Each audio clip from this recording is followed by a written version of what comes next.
You know that one song you can't get enough of? Chances are it was made with a sample from Splice. Explore top packs made by your favorite producers, sketch out song ideas in seconds with Create Mode, and dive into a sample catalog that's so deep, it's dangerous. Find out why Splice is the industry's not so secret secret. Visit splice.com and try for free today. Welcome to the Fader interview. I'm Alex Robert Ross, Editorial Director of The Fader. There were flickers on Turnstile's last album, 2018's Time and Space, that suggested the Baltimore five-piece were ready to venture way beyond the hardcore scene that spawned them. But even those fans who wanted to see Turnstile skate out into the unknown couldn't have been expecting their new album, Glow On. It's a breathless, kaleidoscopic, genuinely experimental record that, with 15 songs spread across 35 minutes, qualifies as a hardcore opus. There are new structures and textures on Glow On, daubs of R&B courtesy of Dev Hynes and backing vocals from Julianne Baker, space-age synths, bursts of light between bludgeoning anthems. Their urgency is undimmed. Lead singer Brendan Yates' voice still sounds like it could smash through concrete. But none of that means they're orthodox. As one watched through the beautifully shot recent short film Turnstile Love Connection, directed by Yates, starring his bandmates, and featuring Turnstile's music throughout, will prove. Last week, I caught up with Yates to talk about the band's experimental instincts, the return to the road after a long hiatus, and the experience of recording a wild hardcore record on a farm in the middle of nowhere. On Saturday, you're playing a show in Baltimore. This is your first show since lockdown, right? This will be the first one, yeah. I mean, how are you feeling? I feel good. I think it's like an equal amount of nerves and excitement to dive into playing shows. You get nervous for any show in general, but to add on not playing a live show for a couple of years and just like all things considered, it's like amplified. But I think also the excitement for us to play music together and to like play a live show and see people is really exciting. Take me back to the end of the Time and Space tour, because that was right, you were brushing right up on the very edge of lockdowns. Your last show was March 13th in London, right? Yeah, that was the last show that we've played. And that was kind of that weird gray area where no one really knew what was going on, but there was lots of different kind of news things going on, and promoters weren't sure if shows should happen, and some did, and some were canceling. But the last show we played before there was the travel ban and we had to just fly immediately home was in London. What do you remember about getting out of Europe and coming back? Was it a bit of a mad scramble? Definitely. I remember sitting up in our hotel room at probably 2 or 3 a.m., all of us hustling to find a flight back home because there was a travel ban that was announced. So we all kind of had to just buy these immediate flights back home so we could fly home the morning after the London show. And the airports are crazy and just like huge feelings of just uncertainty and just kind of just trying to just make it home. That was like our only goal, just make it home in one piece and figure out the rest from there. What do you remember about the first few days back in Baltimore? What did you do? Were you together as a band? Well, we got back home to Baltimore and we all just went home. And that was kind of like the beginning of lockdown, and pretty much spent the next few weeks just really sick because we got sick. So it was kind of like coming home, the beginning of lockdown, and also being sick was just like kind of like scary. And like, especially when there's not too much news about it really, or information that was being out. So it was kind of just this like confusing time of uncertainty and trying to just nurse ourselves back to health and just make sure that, we're all good. So just a lot of like FaceTime calls and just checking in on each other and stuff like that. When were you ready to start making music again? When did you start writing? I know that this album really came together mostly in your bedroom, at least the genesis of it. When were you ready to start getting going on that?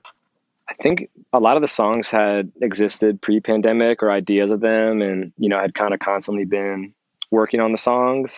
And I think once pandemic hit, it kind of like doubled down on the open amount of time that we had to just be in my bedroom and all of us being home to kind of just like finalize some ideas and throw in some last minute ideas and things like that. We had planned on recording the album last summer. It was kind of already in our agenda. I think the open time that we were allowed through the pandemic, where typically we'd probably have, we had tours and stuff that were canceled, I think opened up this longer period of time where we could just fully isolate and focus on putting the album together. Turnstile to me seemed to be a band who really not rely on, but are really energized by the call and response of a live show. You feed off an audience and they feed off you. And a lot of your albums have in many ways been, it really sounds like you're trying to recreate the energy of a live show on your records, which is an extremely hard thing to do. How difficult was it to try and create a record effectively in isolation, at least for that writing period, just without having like that immediate hit of having just come off the road and knowing that you might not be back on the road for a long time? I think it was an exciting challenge. I think the essence of a Turnstile song is always going to exist when the five of us are put into a room together, and like, what makes us excited about a song and how we can envision just like the flow of songs and like the energies into other songs and things like that. So I think in a lot of ways it was a challenge, but also exciting. And I think the time that we had to fully focus on it without outside distractions of having to travel kind of allowed that to blossom a little more. I've been reading interviews with you lately, and I'm really interested in your creative process with songs, the way that you create songs specifically. It's almost as if you let the song drive you. You said recently in an interview that you sort of listen to see, am I hearing a keyboard part here? Like maybe that belongs here, or maybe there's a beat that belongs here. How do those moments come up where you realize that, okay, this is a moment, like you have some moments on this record where this is going to effectively be a fucking R&B song? I think it's kind of just, time can kind of always serve as a filter through things that feel good to you. And when you have ideas that kind of exist for a while and they kind of withstand the test of time in your head, even if they're just in the back of your mind, we kind of like to kind of lean into those if they exist and they feel good and continue to feel good and are worth trying. And a lot of times it's worth trying, and sometimes they don't work. And other things I think we tend to give a shot, and maybe on paper to someone else may be different from things that we've done before, but to us, based on our experience and where it's coming from, is usually makes sense. We've connected those dots. So I think based on everyone having a different perspective on just music in general, I think it's always good as for us as a band leaning into our perspective and what feels inspiring to us and like what feels good to put into a song.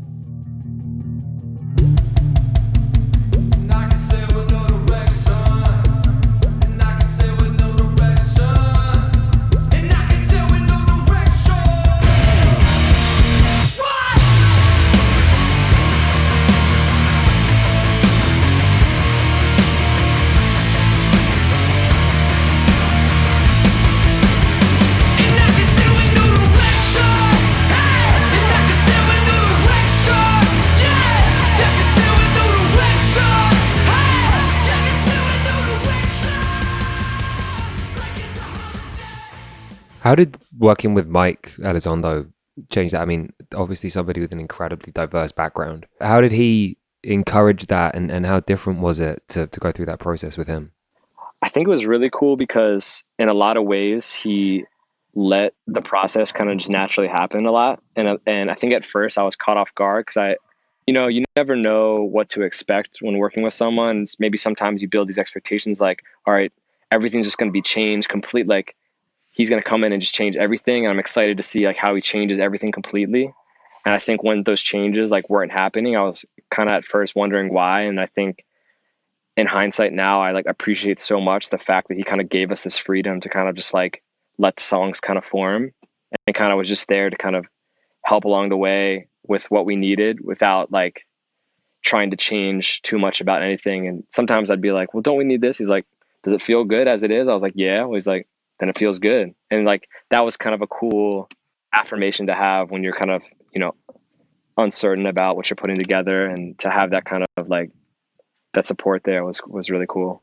Do you think that's the kind of that confidence you can take? Like that's something you can carry forward in every creative endeavor, right? Is just being able to say like, I don't need somebody else to come in and play with this. Like if I need to trust the song myself. I need to trust the idea. Definitely. I think especially if like, it's not worth looking in how to change something if you know that where it's at feels great to you.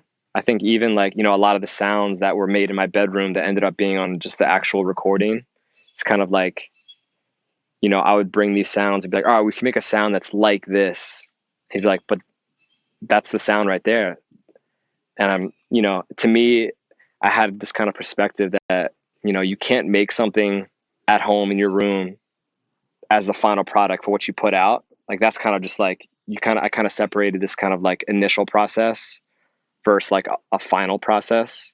And I think he allowed that to kind of be one thing where it's just like, you have these sounds, you have these things that you've made on these keyboards while all of you are at home and like things like that. He's like, the reason you have these is because you spent time working on them and trying to achieve something. So why change it if you've already done that process, which was a cool perspective to have when going into the studio and realizing that like we had kind of achieved some of those things and you don't really need to look further than what you've kind of like naturally done off instinct. It's too simplistic to say first thought, best thought, but it's a lot of layers of first thought, best thought. It's like 5 people with a bit of mic all given their first idea, and then it like layers on top of each other. Definitely. I think it's always worth putting value to first thought and last, like any thought, like a first thought is never to be thrown out the window. I think a first thought's always to be like every idea is like to be kept at the forefront until you figure out which one is like actually what you're going for. Because I think when you're making music, you're just really shooting in the dark to feel something that connects with what your goal is. And if something is like filling that void for you, but you're looking for something else, like sometimes it's worth kind of going back and just accepting like what you've kind of landed on, because there's a reason you got it in the first place, I guess. Tell me about Phantom Studios. It's sort of way out there. You're in the countryside. Seems like an amazing place to make an album, especially after, you've been inside a city and in lockdown for a while. How did that experience shape the record? Yeah, I think that experience was super rewarding for us because we were just fully isolated, which I think every recording process in the past, we had kind of just been still in the mix, whether it's in Baltimore or outside of Philly. So we're still kind of close to a city and can kind of still be connected to real life. Whereas this was the first experience we had where we were just fully isolated, kind of in the middle of nowhere, no distractions, no human interactions, really just embracing living on a farm, walking to the barn in the backyard to record every day, and like, letting it be a kind of experience where like you're fully submerged into it, as opposed to like breaking up parts of your day to go back to normal life and stuff like that. So that was a really exciting part of the process for us that we all talked about after, really, really enjoying and appreciating. Were you already finished with the lyrics by the time you got to Tennessee? Yeah, there's always kind of last minute little tweaks and stuff, but I think all the songs were written and structured, and even like the order of the songs for the record were all kind of like already assembled in the order that the record is actually in. So it kind of like having all that kind of then allowed for more time to focus on breathing more into the songs than just like the bare foundation of it, which was cool. Like with all your records, but especially this time around, especially when you're spending time with your bandmates in like wide open space and you're just in the music, how much do you talk to them about what you're trying to convey in a song? Is it important for everybody to understand as they're making it what you're going to be conveying in your lyrics, or is it just a separate thing? I think it's not fully separate. I think it's always like, lyrics are a personal thing, but at the same time, when you're a band, it's like you're also connected. So I don't think it's ever a point where you got to sit down and like, double check anything, because I think there's like a level of trust there to kind of just like put out what feels right. I think there's always kind of like the, once sending it to everyone and sending the ideas, and, everyone on their own kind of process and like soak in. It's kind of, and the songs exist for a long time too, where they start, everyone is watching things kind of constantly change and all the different versions of ideas that kind of come about. And I think everyone's along for the ride the whole entire time, that I feel like, yeah, I think it always feels pretty natural.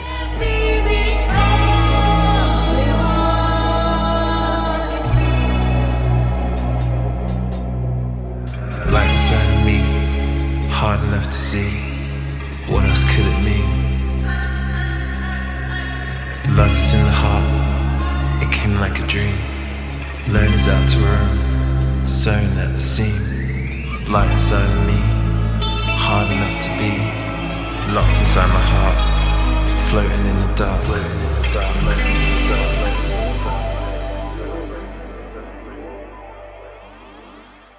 Did you bring Dev Hines and Julianne Baker physically to the studio?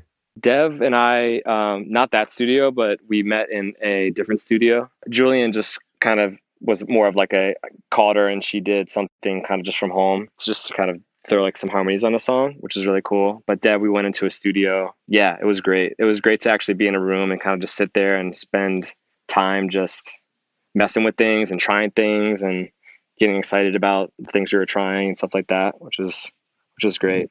Dev Hines and Turnstile, that does make a lot of sense, and especially like hearing Alien Love Call and Lonely Desires, like you can really see these two things working together. But Turnstile are obviously, you've created an environment that within the band that's really open to new ideas and to creativity and to progressive ideas about music. On the face of it, that should make it really easy to collaborate with people. But then I was thinking like there might be this flip side where you guys have such a well-honed internal language.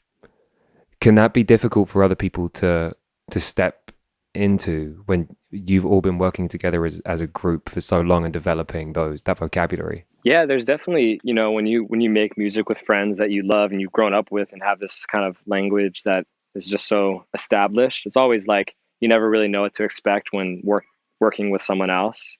But also that's kind of the flip side of it is like that's like a really great thing to embrace, because when you decide to work with someone else, it's because you trust instinct and you trust their creative input they could have on a song. And I think it also, what it does is like opens up a new perspective on the song that everyone that speaks the exact same language on the song, that's been sitting on the song for years, can't really have. That someone else, working with someone else is essentially an opportunity to bring someone else's perspective, which in general, while making music or anything else in life, it's like, I feel like a great thing to be open to, because, sometimes I think as long as you go in knowing that it could work or it couldn't work, but you're just open to try some things. And I think in a lot of ways working with Dev and he kind of mentioned as well, like with Blood Orange Songs, there's just like something that kind of gets unlocked that you didn't really see before. When you bring in someone else on a song, you can kind of see songs in a new light that wouldn't have been fully realized without kind of taking on a new perspective to kind of be included in it. Yeah, those songs with Dev, you got those up next to, I mean, the variety on this album is that you've got those songs up next to Blackout and like TLC, like songs that really sort of not go back, but like they feel really close to the hardcore sound that you guys came out of. And then you've put this on an album where it feels like the best way to listen to Glow On is as like one continuous, I mean, I've heard it described as a mixtape. Is the mixtape thing intentional? Is that coming from within the band?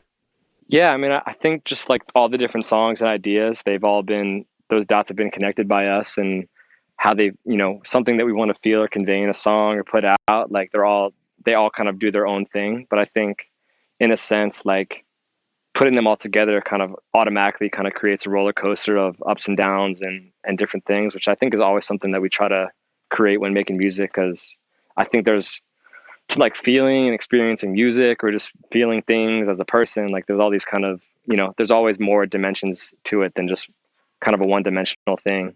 So I think it's something that's always kind of intended to kind of make sure that there's those dynamics and those things that we're trying to get across are like all included in there and can kind of be felt as like a bigger picture thing.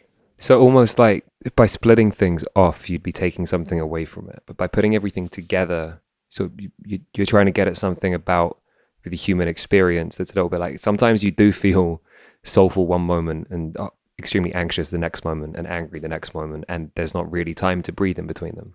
Definitely. I think context is a big thing. And, even imagining the Turnstile Love Connection video that we did, like those songs we just imagined the context of those together made sense to us. And we wanted to try to put that together in a way that could kind of provide a context that we felt that we wanted other people to see or feel as well. So there is kind of like, a layer of context and time and place that you feel that you like experience a song or something that is always a factor in how you take in music.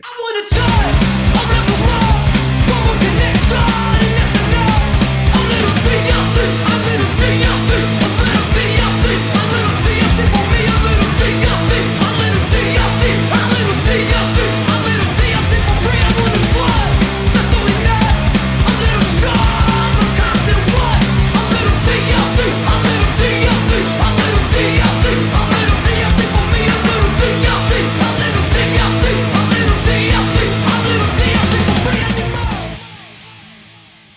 I wanted to talk about Turnstile Love Connection.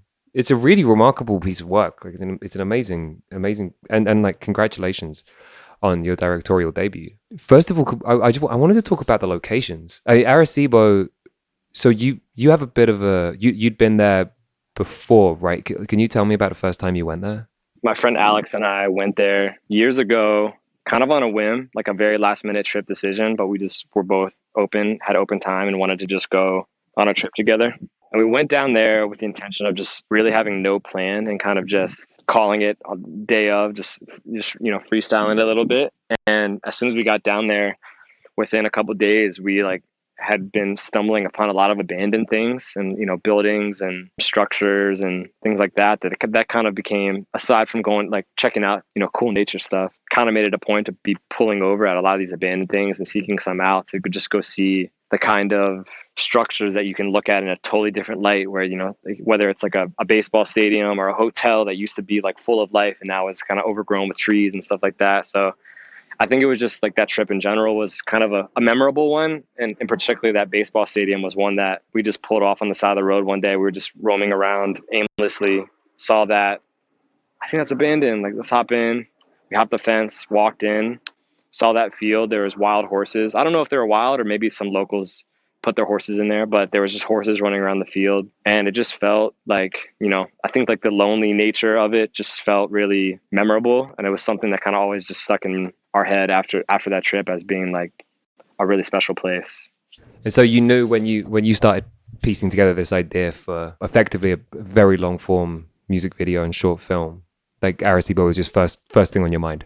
At first it was an idea in my mind, but I was like, how do we get something like that? Because I thought there was no way we would actually be able to go down there and film there, and like us, just it seemed like a lot. So I was like, how do I find something like that could make me kind of feel like that? And we were like looking at stuff as a band, and once we actually looked into actually going there, that was like, it was easier than we thought. We just did it, and yeah, it was like kind of perfect because I think I had already had some sort of like a emotional connection to the place that it felt like rewarding to be able to like apply it to the video project and the songs and everything. You've talked in the past about, having a little bit of nerves, like before releasing a project. It must be doubly anxiety inducing, I suppose, when Turnstile Love Connection was your vision. You were the director. It was your idea coming to life. How did you feel before that premiered? I think that kind of like that common feeling of like excitement and anxiety for it happening, and people seeing it. Because I don't know, I think everything, none of us are like trained musicians or like experienced like filmmakers or anything like that. I think everything we do is kind of just like shooting in the dark and trying to figure it out together as a group, and like trying our best to kind of capture ideas that we have. So like something like that, especially when we did like the movie theater screenings of it, felt like, I don't know, it's like, it's nerve wracking, I guess, because it's just kind of unfamiliar territory, but also exciting because I think that like vulnerable state is something that's kind of like the most fulfilling stuff that you end up doing as a band together. What did you learn about filmmaking from the experience, and what did that teach you about creativity and the creative process more broadly? I definitely learned there's way more that goes into that process than I ever could have imagined. There's just so many things that, I don't know, just like even the smallest thing from like a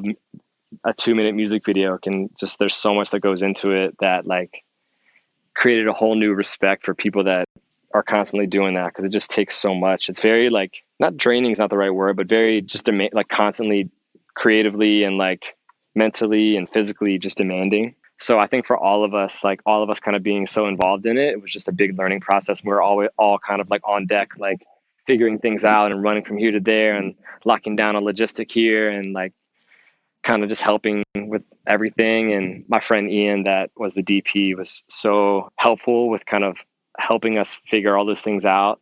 So much respect for people that are constantly diving into the projects like that, because it takes a lot, I feel. Yeah, and there's also, I mean, being a director, you're the spearhead of the creative operation. I mean, obviously you're the lead singer of a band, but Turnstile feels quite democratic. Is it different, sort of really having to make the call on everything and to essentially be the person where like the buck stops and you have to make a call on something? Is that a different experience to being in the band? I think luckily us being all so close and growing up together and it makes it easy to be able to have like this kind of built-in support system of like assistance when there are tough decisions. You have things that you can run by other people, because I think a lot of times being in a band in general, you're faced with so many, it's never just like obvious correct ways to operate as a band and, oh, this is obviously the right decision, this is obviously the wrong one. A lot of times it's very gray area, and I feel like are lucky when you can kind of be put with a group of people that are open to have discussions constantly and kind of like figure out ways. And sometimes you collectively make a decision that you're like, okay, next, it was a learning experience because we should have actually maybe done something kind of different. But like having that kind of open communication with everyone is like something I value a lot. And yeah, I mean, I think the process of the video too was like huge learning experience, in particularly for something like critical decision making in a time crunch, because you kind of are forced to kind of make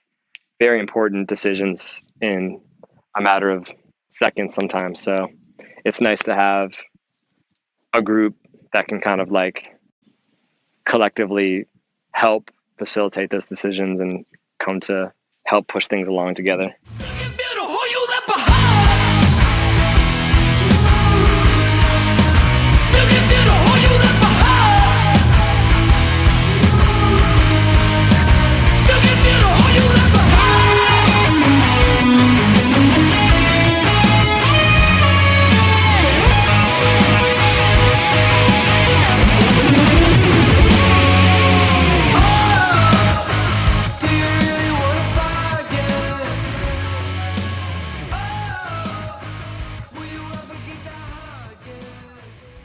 You have this show on Saturday, and then you're ramping up to a tour, and then you're going out with like a really wild group of, like, on an incredible tour. Suicide Boys, Chief Keef, Slow Tie. I'm missing like 6 other artists, aren't I? It's a really incredible lineup. You're going out in September, right? Mm-hmm. Going out with artists like that, there will be a certain amount of like cross-pollination. Some of your fans will be discovering other musicians for the first time, and a lot of their fans will be discovering you for the first time. How important is that to Turnstile? Like, how central is that to the band's ethos to try and cross over, not just for yourself, but to try and open up conversations across genre lines?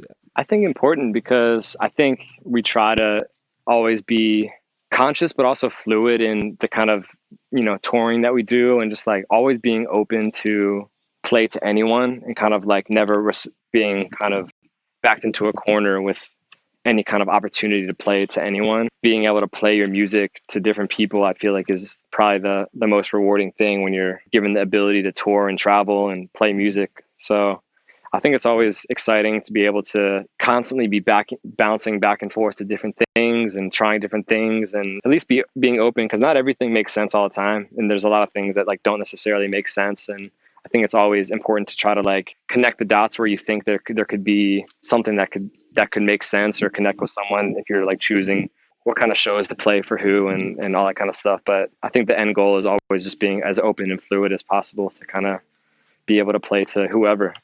You played Tel Aviv, and you wrote a really I thought really eloquently about why you were playing like a DIY show over there, and you visited Palestine afterwards. You also played Vietnam. You hit a lot of places in that part of the world a few years ago. Obviously, COVID is being a bit of a pain in terms of people being able to go to like anywhere in the world. But that sense of being like geographically very fluid and being able to spark those conversations around the world. Is there anywhere that you haven't hit that you want to, and that if everything were equal, and if things really did just continue to improve with the global situation, that you would want to get to with the band to play and open up those conversations? I know that we've always wanted to play South America. I feel like there's plenty of places that we haven't played that we would always love to have the opportunity to. Not sure in particular where, but I think there's so many places that we would just love to get the opportunity to go, because I think we're grateful for any opportunity to play to people and just to be a band. Well, look, Brenda, that's a brilliant place to, like a slightly poetic place to end. I really, really appreciate you making time. Thanks so much. I appreciate your time as well, and I will talk to you soon. That was Turnstile's Brendan Yates talking to The Fader. Turnstile's new album, Glow On, is out this Friday, August 27, via Roadrunner Records. Our engineer is Tony Giambroni, and our associate producer is Salvatore Macchi. We'd like to thank Loughton Audio for providing our microphones. You can find them at lautenaudio.com. And we'd like to thank James Ivey for providing our intro music. Remember to follow The Fader Interview wherever you listen to podcasts, and keep an eye on thefader.com for essential music news, interviews, and essays. We'll be back next week with another episode of The Fader Interview. Goodbye until then. You know that one song you can't get enough of? Chances are it was made with a sample from Splice. Explore top packs made by your favorite producers, sketch out song ideas in seconds with Create Mode, and dive into a sample catalog that's so deep, it's dangerous. Find out why Splice is the industry's not-so-secret secret. Visit splice.com and try for free today.